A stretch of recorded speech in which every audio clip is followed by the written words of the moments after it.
There are two men drinking wine over there. How can we make this sentence in English?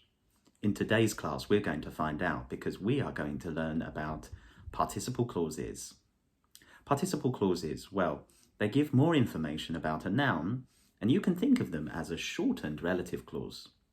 Relative clauses, maybe you have learned before, they use a relative pronoun like which or who or that to give more information about something.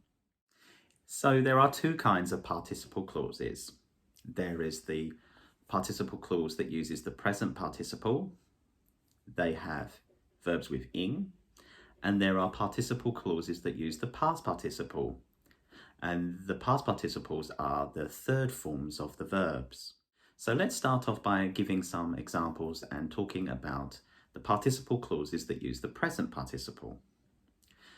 First of all, one reason why we might use participle clauses with present participles is because we want to give the reason or give the result of an action. Here are a couple of examples. The bomb exploded, destroying the surrounding area. The bomb exploded, destroying the surrounding area. Knowing she is a big fan of football, I bought her some match tickets. Knowing she is a big fan of football, I bought her some match tickets. We can also use it when we want to say something is happening at the same time. It's kind of like a shortened version of a present continuous. Standing at the counter, I saw the man steal the item. Standing at the counter, I saw the man stealing the item. And of course, just like the relative clauses, we can also use participle clauses to add extra information. So I can say, starting from next month, there are new coronavirus measures. Starting from next month, there are new coronavirus measures. Let's now move on to the participle clauses that use the past participles, the verbs in the third form.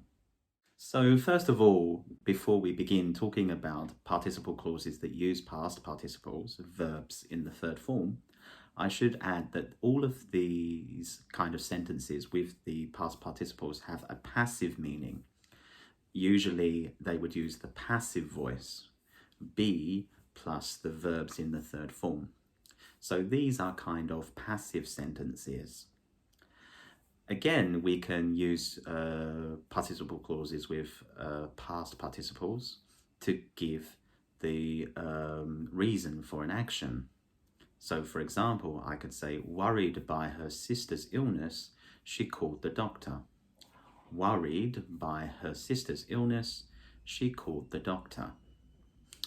Plus, we can also use them to give extra information as well.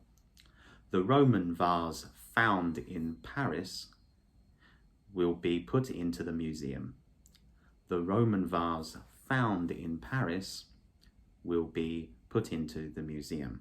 Finally, before we finish, I would like to introduce to you another kind of participle clause called the perfect participle clause, and they use kind of a perfect tense. They use having, not have, but having, plus the verb in the third form.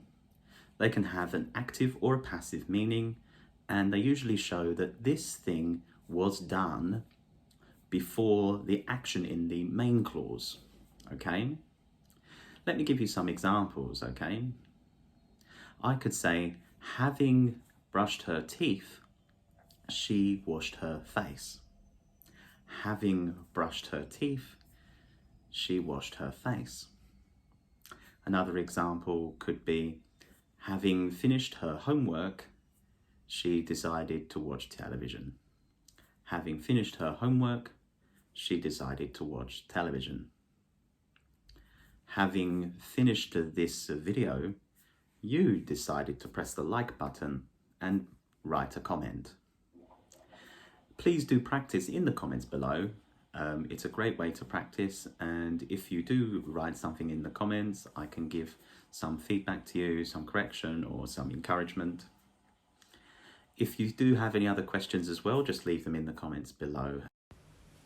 Thank you for watching today's video. If you want to continue learning, press this video here.